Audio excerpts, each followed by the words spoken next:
Hey, what's up, Lorain County wrestling fans? Welcome on into the season finale of the Matt Report, brought to you by our friends at Cobos Insurance Center. As always, I'm your host, Rocco Ducci, alongside National Wrestling Hall of Fame member Tom Evans, the one and only Kristen Bauer behind the camera. Before we get started, we got to thank Cobos Insurance for sponsoring the show all season long once again. Again, Cobos Insurance Center, they are locally owned, very proud supporters of the high school wrestling scene locally here in Lorain County, so please consider Cobos for all your insurance needs. Again, this is the season finale, state tournament in the books. We're not quite officially done with the Lorain County wrestling season quite yet, and again, officially, you could put in some air quotes.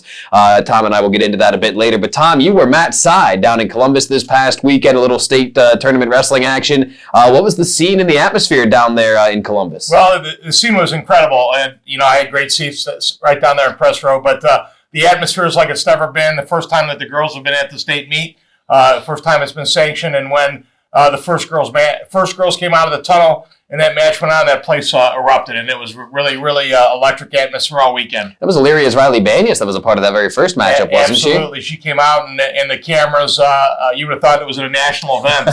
A good thing I've got sharp elbows. I was able to get myself through and get some pictures of our own there. So you know how to create some space. Absolutely. Former offensive lineman and wrestler. I can work my way through a crowd. Don't mess with them, folks. Don't mess with them. So before we really get into things, those new mats seem to garner quite a bit of attention down there as well, huh? Yeah, they pick up Brutus as a sponsor, and those are Dolomar mats, the soft mats. It's a freestyle mat. So the question was, because freestyle has kind of an outer zone to it, a danger zone to it, and regular high school mats don't. So there was a question as to whether that was going to be an issue. I saw a lot of matches through the weekend. It didn't seem to be an issue with anybody at any given time. But thanks to Rudis for stepping up and taking on that sponsorship. And that's really important for Wrestling in Ohio. Fantastic. So let's go ahead and dive into some of those results. I know perhaps our biggest winner as far as our local schools go for the weekend. How about Keystone?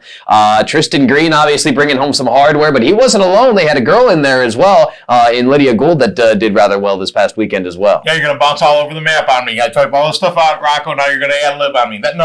Tristan brings home Keystone's first state championship.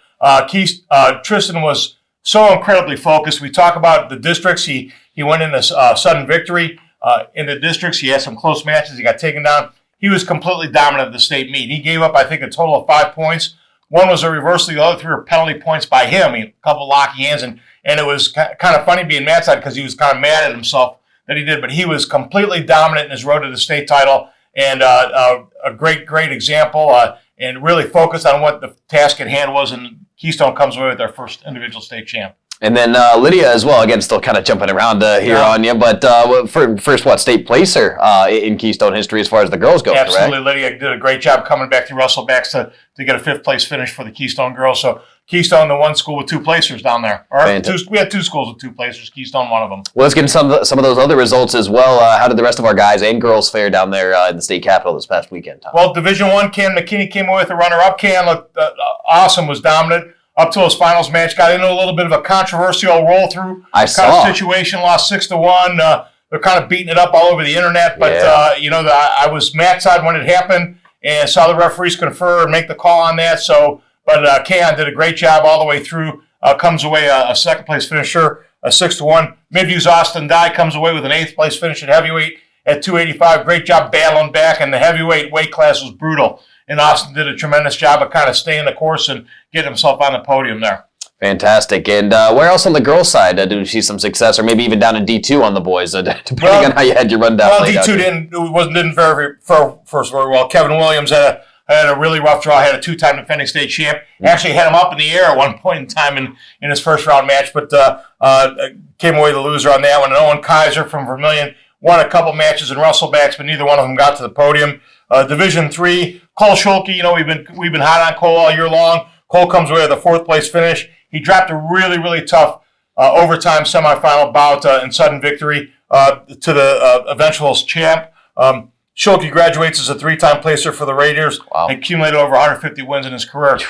He's on the top of a lot of record boards over at Columbia High School right now. Yeah, nothing to be disappointed about. Obviously, I'm sure he was hoping for better than 4th, but as far as a career standpoint, certainly nothing to hang his head about. Yeah, and he was incredibly focused. It was just one of those things that it was a close match going in overtime. It was 1-1, and he took a shot and kind of came up and left his foot sit, and the Edison wrestler kind of jumped on top of it. So it was just a one move match. was all it took. As far as the girls went, Tom, we talked about Lydia a bit already from Keystone. How did the rest of our girls do down there? And we talked about Riley Banyas. Riley Banyas has been a face of girls wrestling here in Northeast Ohio. Over 100 wins in Lorain County. She's the standard.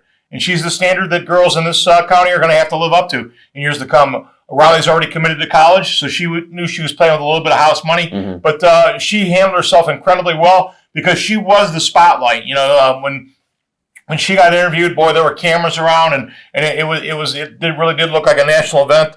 She lost a tough semifinal bout, came away and finished 4th place in the tournament. But walks away a 4-time placer in the girls' tournaments. You know, this is the first time the state sanctioned it, but She was a 4-time placer going into that, so great job. Lauren Ficker from Vermilion does a great job of battling herself back through wrestlebacks at 105 pounds. She finished 5th in her weight class as well. Avon Lake's Rajan Ahashash finished 2nd to the defending champ, Jaden McKinney. Wow. McKinney's a load. McKinney may be one of the 2 or 3 best girls in the state of Ohio, and Rajan went right after her. Got caught in the first period, but was very, very aggressive in her bout. Had a great tournament up to that point, but certainly comes away a 2nd place finish. A lot to build on over at Avon Lake.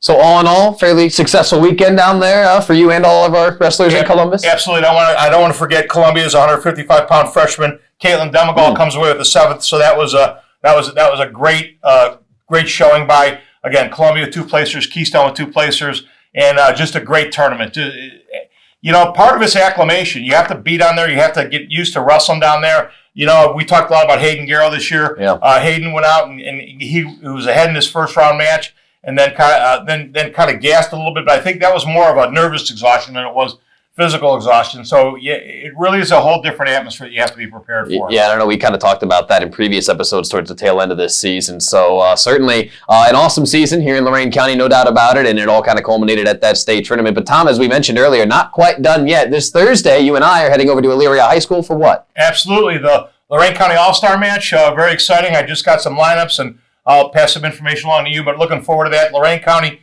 Coaches and Officials Association will have their All-Star meet. 6 o'clock, Illyria's Gym on Thursday. We'll be broadcasting live on WEOL, but some great matchups over there.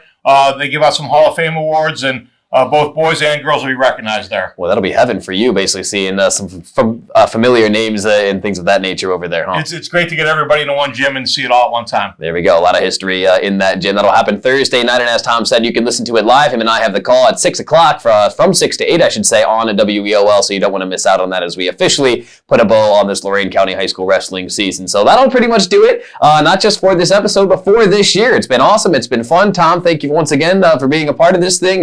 It's been a lot of fun, and certainly looking forward to doing it again next year. Thank you, and I'll try and stay healthy next year so I can weather the whole season. No more hiatuses for you. No. There we go. So for Tom Evans, I'm Rocco Nucci, and for Kristen Bauer behind the camera, this has been the Matt Report, brought to you by our friends at Cobos Insurance Center. Thanks for tuning in all season long. We'll see you guys next year.